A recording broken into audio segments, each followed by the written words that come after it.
Hi, I'm the host of the STO Smokers Lounge. I'm here to tell you about Anchor, the perfect app that you can use right now to start your own podcast network.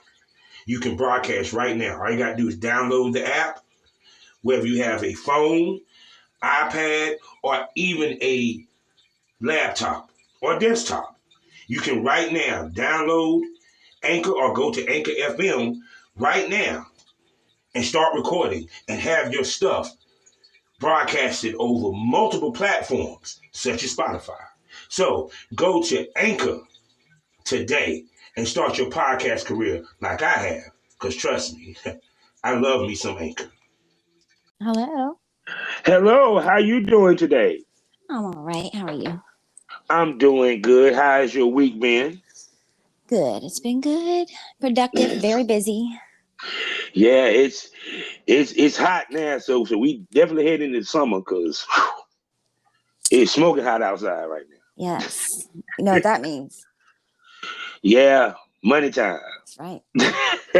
But I say that in the wintertime too. I be like, people want to get warm. Oh yeah, I say they one of my verses. I say I make money every season now. So and that's what it's about. So you've been in the sex trade industry for 10 years. Yeah, probably more since I was Right. since I was legal, since I turned 18.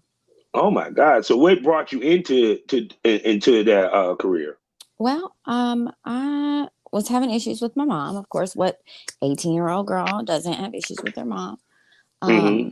Ended up kind of like getting into it with her and moved to Atlanta with some friends real quick. Like Mm-hmm. went down with some friends. Um, Mind you, I'm 18 years old. I don't have no Mm-hmm. friends. So I went Yeah. down and ended up basically, do you want to eat tonight? Do you want a place to sleep tonight? That's what it was. But Mm-hmm. I knew what it was before I went down there. I just didn't know what I was doing. So I needed proper guidance that I didn't receive. And I ended up in jail. Mm. Okay.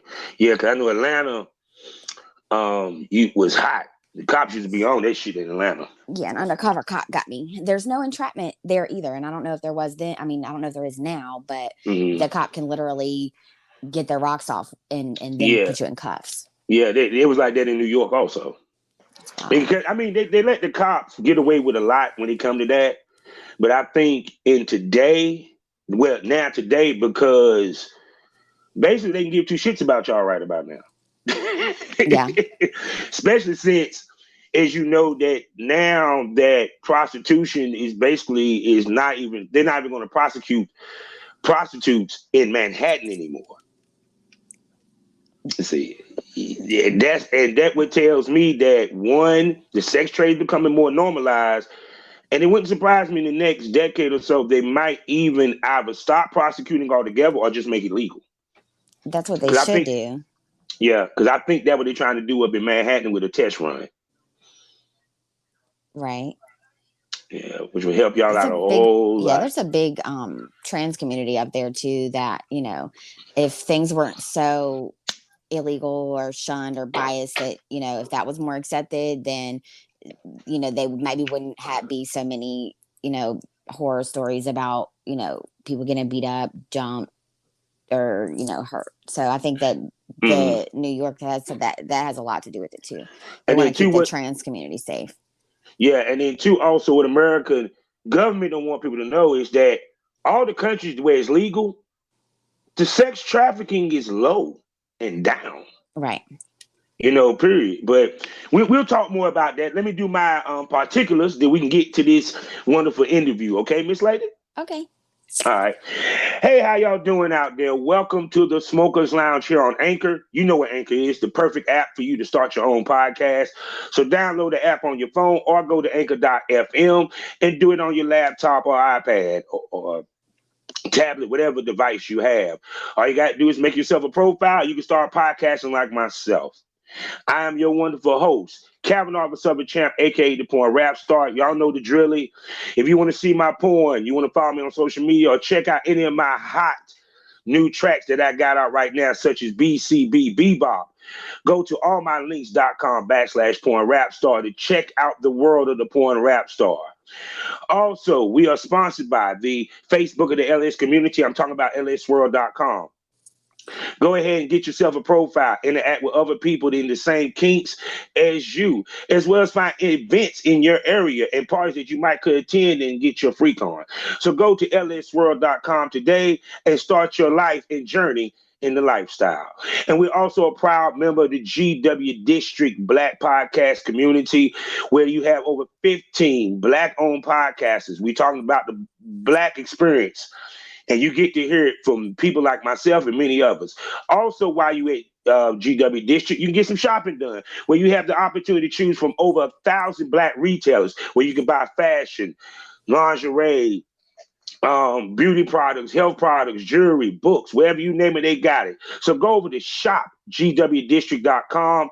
Buy Black, support Black businesses, build a Black economy so that we can create generational wealth for our children. Now I'm about to be quiet and let this lady introduce herself. Proceed. What's up, world? I am Nikki LeRiche. I am a full-time sex worker, part-time bad bitch. That's it. So, like you said, you've been in business 10 years or what have you. So Thanks. tell us the first time you actually took a client. Tell us what that experience was like. It was scary. And if I was anybody else, then I probably don't think I would have went through with it. It was in the hood in Atlanta, in Buckhead, something like that. Buckhead. But it was, two guys, and we pulled up to the spot, and the guy was like, the pimp. He was like, "You're gonna go in here, and you're gonna get these guys' head," and I got the money. I got your money. We'll go get something to eat when you're done. Blah blah blah. But there was no time put on it. There was no rules put on it. There was no boundaries put on it. And when I tell you that those two men fucked my throat for an hour, it was the worst experience. Like I just felt so gross. But I got in that car. He let me pick the radio station and bought me a Zaxby's meal, and I was good to go. Say no more. So, like I said, you mentioned that you were with a pimp. What were the advantages of having a pimp and the disadvantages of having one? It was all disadvantages. Okay, explain. Well, the day that we got locked up, he's in a holding cell across the way, and I'm in a holding cell over here. He's motioning to me like, "Let me get out, then I'm gonna get you out." Nobody ever came for me. I wasn't there for 2 weeks before I got caught up. That was God. Yeah. You're not supposed to do it like this. Yeah. So from that point on, you being independent. And like I said, please explain the differences over the years of how the trade has changed and how you had to adjust to the change. Instead of being the new wave, which was Craigslist, it wasn't overwhelmed back when I started. I had a Metro phone and a Craigslist ad. I was good to go. But that thing was ringing constantly. Now they've took away that. They took away Backpage. But during the time that there was a Craigslist and a Backpage, as well as various other websites, I would always, ask my clients to give me reviews, so that I could get onto bigger platforms, more official platforms that are easier for me, that I could get paid more, take better clients, lower volume. Yeah, 'cause I remember Backpage and Craigslist. I tell people, I said I was dealing with girls that was in the business, the sex trade business, when Craigslist was free. Yep. Period. And Backpage wasn't even a thought. Like you might have had probably 4 girls on Backpage altogether. I remember it was Bitcoin on Backpage back when Bitcoin first hit the scene. They made us buy Bitcoin to post our ads. Yeah, no doubt. So, how much traveling did you do with the escorting? Not a lot. I like to keep things kind of close by. That way, there's always money around me. Yeah, but the fact that I have verifications all over, I can go anywhere and make money now. So now, how important is verification when it comes to the escorting world? It's incredibly, because this is your brand ultimately. Unless you're doing it to support a habit or a pimp. If you're independent in the industry, then you want to make a name for yourself, and your reputation is important. You don't want to get a bad rep for burning people, or like not they're rushing through their services or whatever. So some people just don't care enough to make sure that they have a good time in order to come back. It's all about customer service for me. Okay, most definitely. So when you screen your clients, what's the thing you look for? That tells you whether he's worth your time and he's not. It's not just that he accepts the invitation. I make them send a deposit before I even leave my house, before I even schedule an appointment with them. If they don't like that, then they don't want to see me. So if you follow very basic instructions, meeting up with me is easy. If you don't want to pay me, then you're not going to see me. Now, I know that you run into the guys that complain about the deposit. And I always tell girls, I say, it's your rule, it's your business. Don't worry about their feelings. Exactly. Period. Can you speak to that?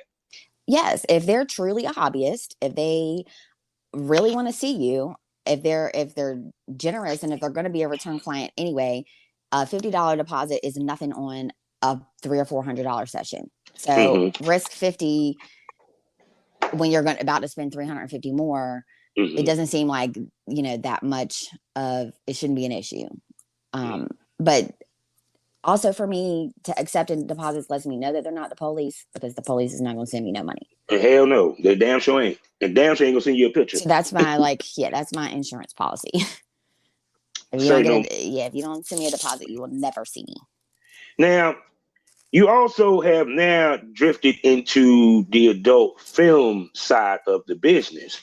What made you decide to do that, and how did you start doing that? Well, I've always been, into the more dominant side of the industry. So I had clients request things from me all the time that I was just into. But going digital for me was more out of necessity. I just, been released from jail. I did a year bid. So it was like I had no transportation, I had no job, and I needed money. So I just started, got into my computer and was like, okay, so where's the money at? It's in here somewhere, and I'm going to get it. And I found financial domination. I was like, I've been doing this all my life. This is perfect for me. So I just kind of been rolling with it.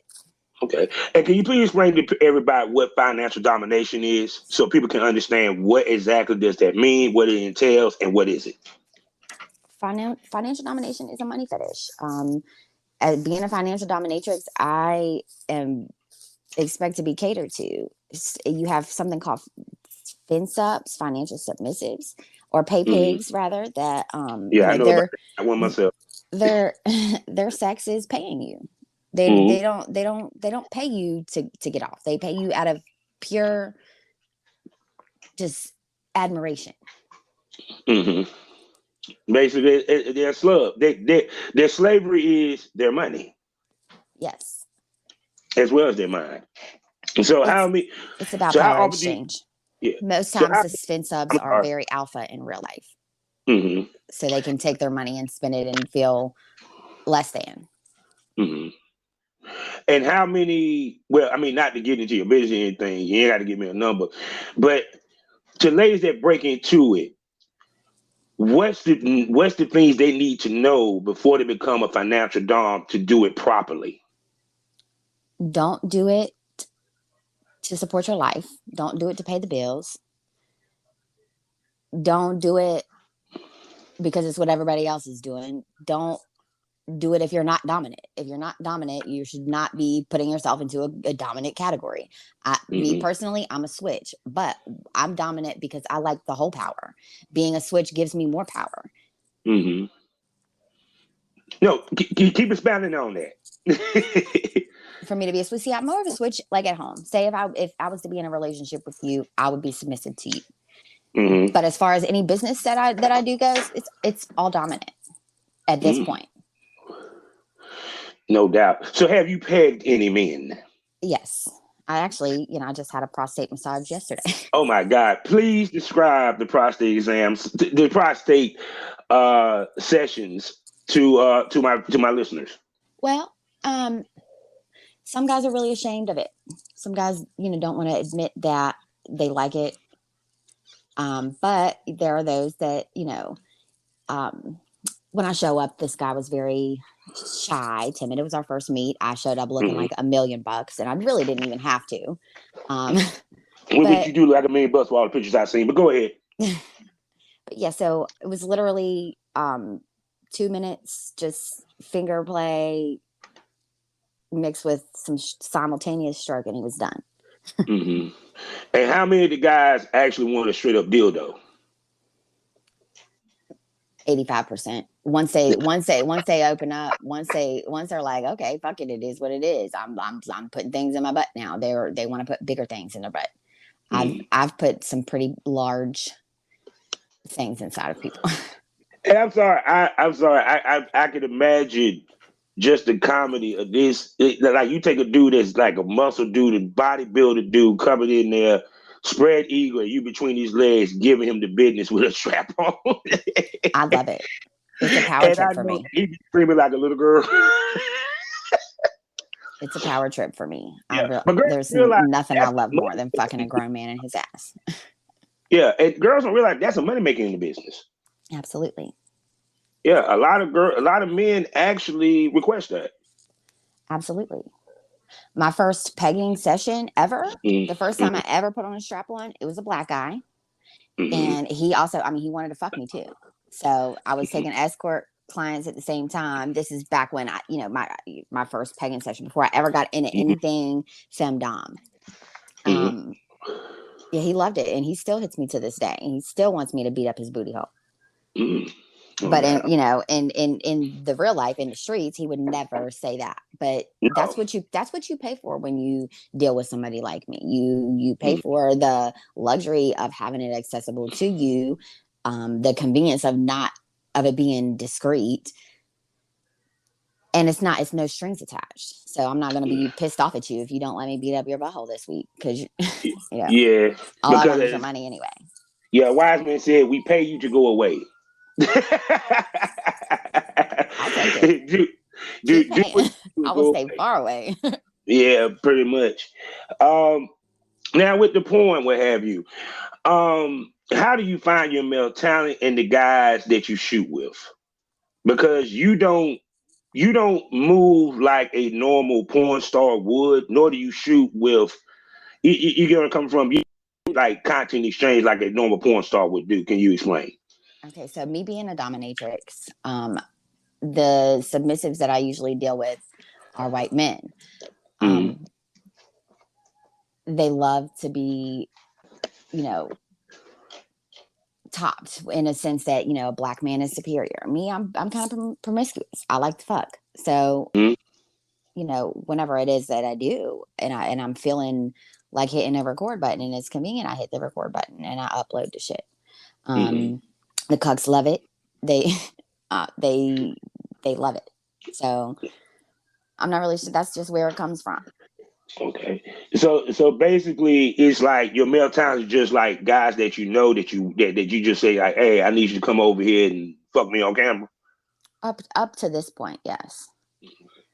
Right. So with that being said, basically you don't do the traditional content trade share where both parties get. No. What's the advantages of not doing that? And do you think it hurts you that you don't do that business wise? Yes, it probably does hurt me. But all of my I make jack off instruction videos, coming in instruction videos. So I do all kinds of different content, but I think that content right there, that's really what gets the most like volume traffic for me. They love to buy those clips. So I need to be making more of them. Yeah, because I tell girls, no matter how many times you play in the dildo, no matter times you fuck yourself with a fuck machine, at some point the guy's gonna want to see you fuck a dude. And that's just facts. Girls who do it all make the most money. That has never changed, no matter how much porn has changed. So, but like I said, but with that being said, when when you shoot the scenes, how do you come up with the scenes? What thought process do you use? Because I see that you try to keep variety when you shoot. So what place do you go to for creativity? My own mind. I write a lot. I listen to a lot of music. A lot of times, like I'll play off of like captions. I'll get captions from like shit that I might hear in a song, and I put my own twist on it. It's because that's one of the hardest things is just coming up with enough, content to get them. I mean, the description to get people in. Because viewing your content is one thing. It's really about the terminology that you put with it. Yeah. Yeah, because actually filming is the easy part. It's the marketing and putting it out there to make people like it is the hard part. Well, that's what I always tell people about the escort industry. Fucking is the easy part. 90% of it is talking. And I mean, and only 10% of it is going to go through.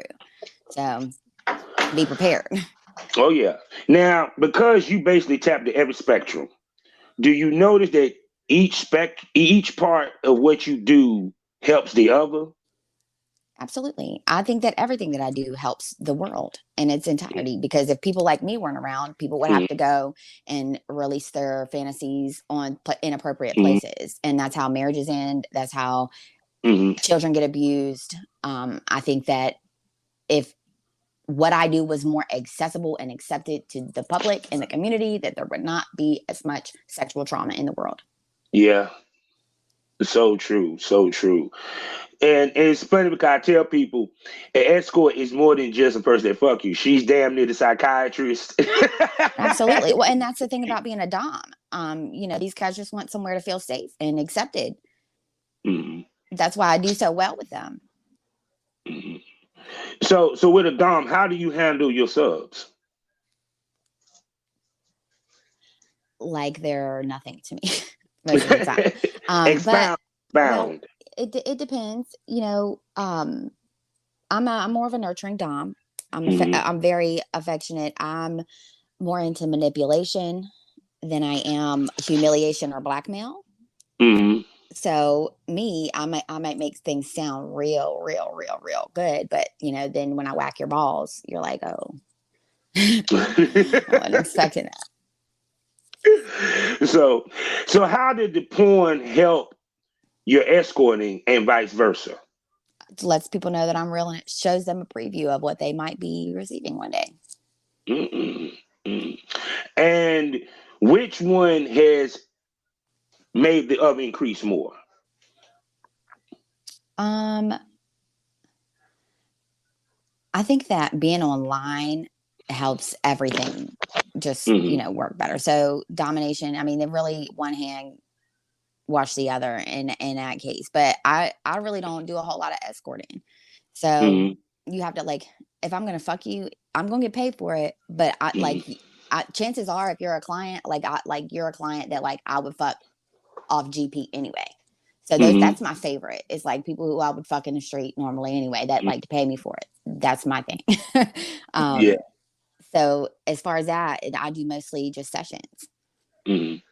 So being online, basically, you said being online more has kind of helped you not only increase your money per session, but also probably increase your clientele. That's safe to say.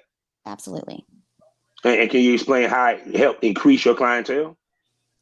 Being accessible, the more places that you're on, the more likely you are to be picked that day.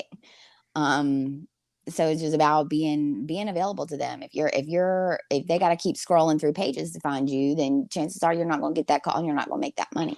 But if you're right there posted up at the top like you should be, you're going to get it before anybody else. And once you got it, you should be able to keep that same client. They shouldn't have to go nowhere. I don't turn and burn anybody. I feel you. So like I said, all the content you get is basically exclusive. Yeah. Okay. And please speak to being a boss and having exclusive content and being an independent, how important it is, and why is that very important in this day and age, the way porn is.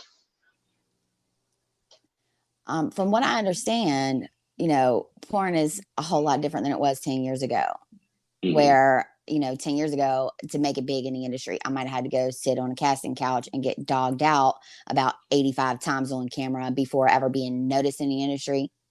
Mhm. Whereas now I can be an independent clip artist or do online video call sessions or answer the phone. I'm a PSO as well. So my phone stays ringing for money. Like the money is literally chasing me. I don't chase the bag. Mm. Y'all heard that, ladies? The money chases her. That's how it should be. Say no more. See, I like you. See, this is the type of interview I like. I like to get to the crux of things. Get deep. So, in your personal life, we ain't gonna go too deep. What sort of misconceptions that fans may have or men that try to date you have because you're a sex worker? That I'm going to stop doing what I do altogether to be with you. Mhm. Or that all my shit going to come down off the internet by dealing with you. Mhm. Or that you finna make me a star at all, because I can do that all by myself. Mhm. Or that, I'm just Miss Moneybags when I got bills just like everybody else. I like to spend money just like everybody else. Am I caked up right now? Maybe a little bit, Mhm. but there's a lot of animosity that happens between women in the industry. So, Mhm. And can you speak to that? Girls get jealous. Girls get jealous and they're so thirsty. They feel like if they're having a bad day that, they have to poach other people's submissives online or, make subliminal posts and shit. I just can't. If it's not about the money, then I'm not with the shits. I can't even entertain it. Yeah, cause I ain't gonna front. That's one thing I noticed that I can't understand why it's so much competition because too much money out here. Right. See, And that's where I was going back with Craigslist and shit. It was easier then because you were the exclusivity. Now it's the other way around where the customer is the exclusivity. yeah, which is kind of crazy because like even when I think about back in the day, I told girls there was no such thing as time limit.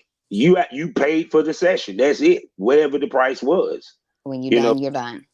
yeah, you done and you done with, and you got paid well for that. Then girls came inside, they wanted to be smart and let's do quick visits. Actually, I remember the first girl that actually fucked for 40. It I was could down. never. She started that whole trend. I ain't gonna say her name, but she started the whole trend. That's right. We don't name drop during the day. Oh no. I tell everybody, you want me to name drop, you got to pay for it on Patreon, people on Patreon. But yeah, her game was her quick biz post. What she was gonna do was she said, I'll give you head for 40 if you want the pussy $20 more. But what she put was 40, and of course, when girls looked at that, you know what they thought. Mm-hmm. Which brings me to this point: why do girls pocketbook watch other girls so hard? Well, we look to other girls because we need to see what we should be doing better. Mhm. And sometimes we can't accept that we're not as good as somebody else or as creative as somebody else or as interesting as somebody else. It's a lot of boring bitches online. They have Yeah. no personality, no character, no morals, no ethic. They don't practice safe kink. But they get fucking paid because they're savage and ruthless. Mhm. Me, on the other hand, I'm not going to sit here and say I don't need the money that bad, because of course I need the money that bad, but it will never cost me my ethics, my code of ethics. Mhm. So, And how important is that to keep that code of ethics in this business specifically? well, I mean, when you sell out, you go broke, really. Mm-hmm. So it's either you can't have if you're going to sell your soul and just become who you're not, then you might as well just go all the way with it. But if you care about your brand and who you are, then you stick to your code. True that. So you mentioned a little bit about branding. What do you do to brand yourself, and how did you come up with how to brand yourself?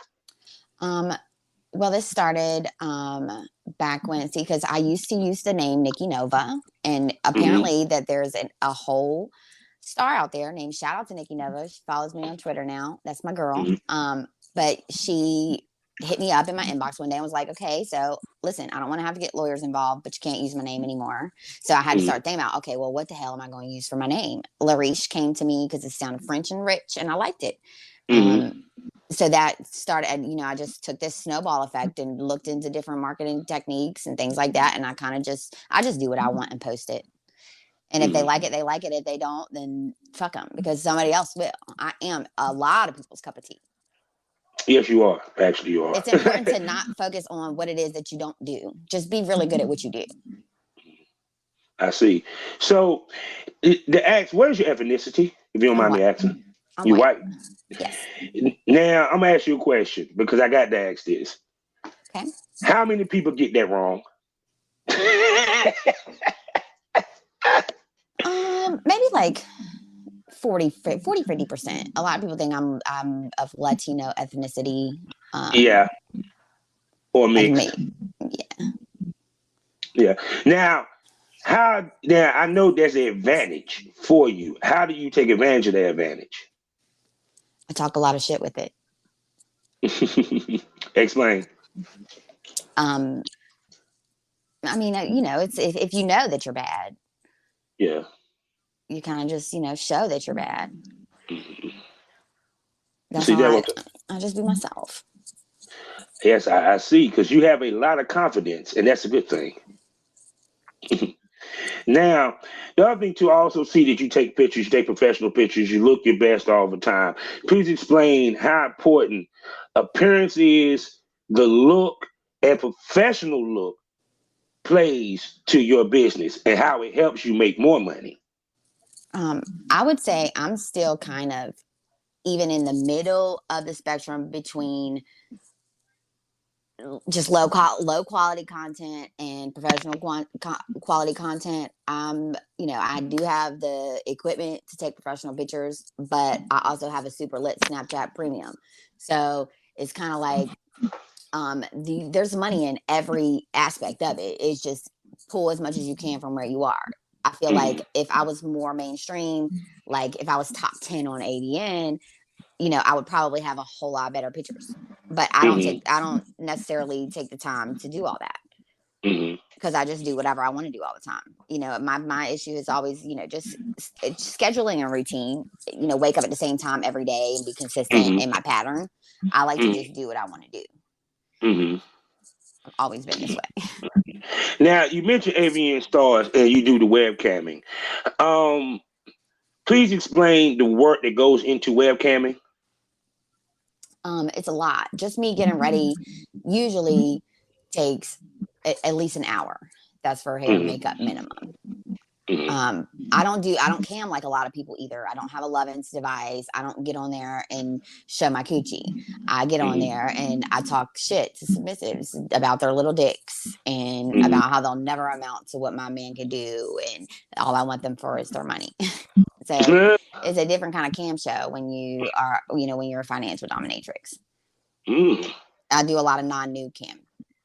And how does that work? Do you think that works better than what the girl's doing with the nude? You get more by doing less. You get that when they come, it's a wrap. They're done until they're ready to come again. So the objective is to keep them from doing that and pull all you can from them while their dick's still hard. So you get more from keeping the nut from them than you do from actually letting them do what they want to do. Yeah, see that, ladies, you're getting gems here. You're getting knowledge. I hope y'all listening. The ones that don't have to take their clothes off are the best sex workers because they got the best talk game. That was about talk game and personality. You can suck dick great, but if you ain't got personality or talk game, you ain't gonna make money in this business, no matter how good you fuck.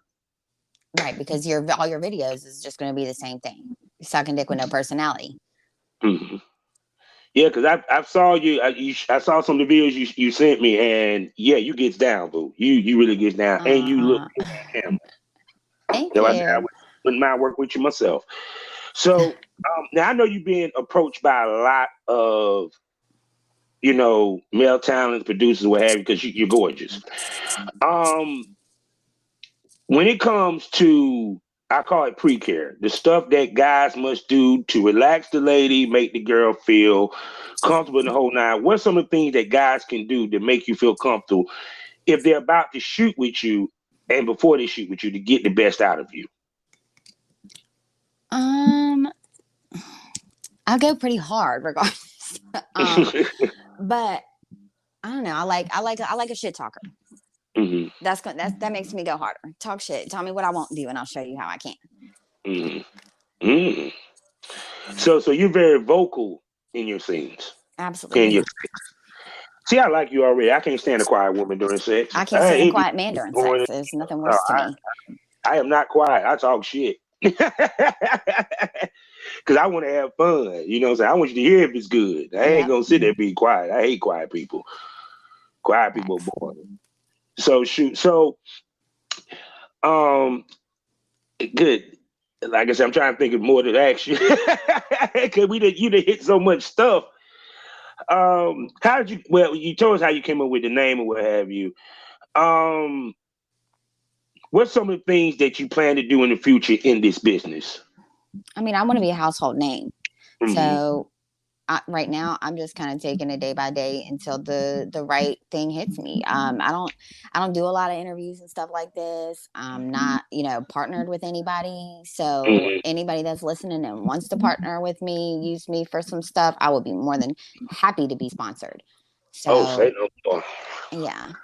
So with that being said, what you looking for when it comes to that? Like, what the personality characteristics they must have to work with you?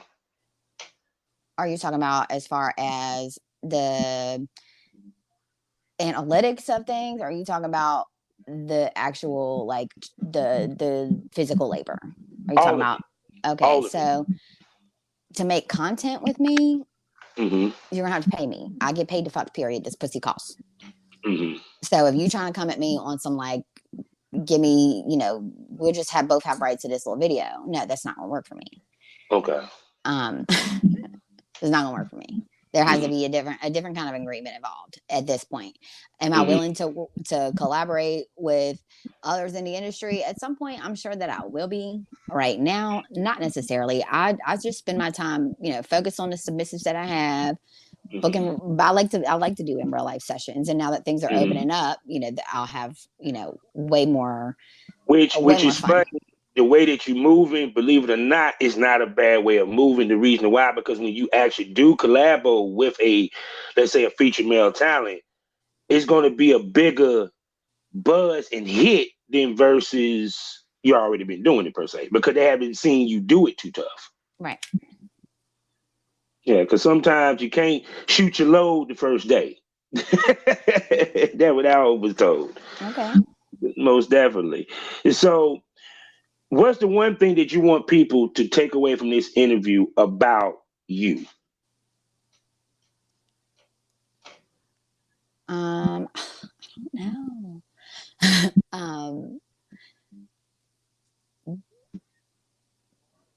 I really don't know to take with me. I mean, take everything that I said, because I said a lot. But no, you can always find out more. I got something for you. How important it is for boundaries to be set and for ladies in this business to speak about their boundaries. Can you talk about that? On both the porn side as well as the escorting side. It is very important to set boundaries, because not only will your finances be hurt if you don't, your mental stability will be taxed. And that is the most important thing of all. If your mind is not right, your money will not be right. That's something that I struggle with sometimes daily. If your head is not in the space in the space to get money, then you're not going to get money. If you wake up today thinking about shit, I didn't make nothing yesterday, nobody tributed me, and you walk into today with that, then chances are you're not going to get that same. You're going to get the same result. So just try to wake up every day with the same go-getter energy that you did the day before, even if you didn't make nothing the day before, because there will be days that you make nothing. There will be days that you do outstanding. Most definitely. So, ma'am, you gave me one hell of a good interview, and I am looking to bring you back. Okay. Because Part 2, we could talk about BDSM. Oh yes, for sure. Because I didn't really get into the BDSM, be it that you a female dom, like I wanted to, Yeah. and the schematics of BDSM, because a lot of females claim to be financial doms and all this, but they don't understand what it is to be that. So Yeah. before you go, please explain to people, to females, what it means to be a female dom and the rules of being a female dom. 'Cause a lot of these girls, they don't know. Okay. First of all, we do not have time to discuss all that. Yeah. The rules and everything. Yeah. But being a dom is not the product that you put out. Being a dom comes from within. If you're truly a dom, getting in these subs' heads should not be a problem for you. If you're truly a dom, the money doesn't even matter to you. If you're truly a dom, all of that will come. Yeah. Just keep doming. Yeah, because just to give you a story on my end, one of my pay pigs said, "You just want the money." I said, "This ain't about the money. I want the experience of shitting on a dude." Okay. I said, "This is what I'm getting out of it. The paying is just a tribute, but the payoff for me is me making you sit there and eat my shit. And I'm sorry, I want to see that shit. I want to laugh. I want to enjoy it. I will get a nut over that, because now people understand doms are nut come from mental, not physical. And the same thing for subs. That's why I despise doms that do nothing but have sex with their slaves. That ain't what this is about. Well, yeah, they, or corporal punishment when that's not what they need. They need someone to accept them and build them up. Then they break them down. Yeah. See, that's an easy way to lose a sub. See, I'm gonna, something. Me and you gonna hook up next week. Let me know your availability. We're gonna do a whole episode on this. Okay. For the Smokers Lounge, most definitely. So please tell everybody where they can find you, where they can see you. The easiest way for you to do this is NikkiLeRiche.com, or go to all my links /Queen Nikki LeRiche. And if they want to book you, how do they book you? Book Nikki LeRiche at protonmail.com. Email me. See, say no more. I want to say thank you for coming by. Hold up before you go, because I got to end out this show. Okay. And like I said, I'm looking to bring you back so we can talk some BDSM stuff, because I would love to get the perspective of a female dom. And we're going to do, and y'all hearing this, people, this episode is going to happen probably next week. It's going to be part of next week's lineup, because this is something I always wanted to do, with discuss and chop it up with a true financial female dom, not these fake motherfuckers who actually think they know what they're doing. No, people that actually understand this, so y'all can get some knowledge. You feel me? So with that being said, life is a learning experience. What's the point of the experience? You didn't learn anything. Thank you for coming to the Smokers Lounge, man. Thank you for having me. No doubt. So I'm gonna hit you in a little bit for some aftercare, okay? All right, cool.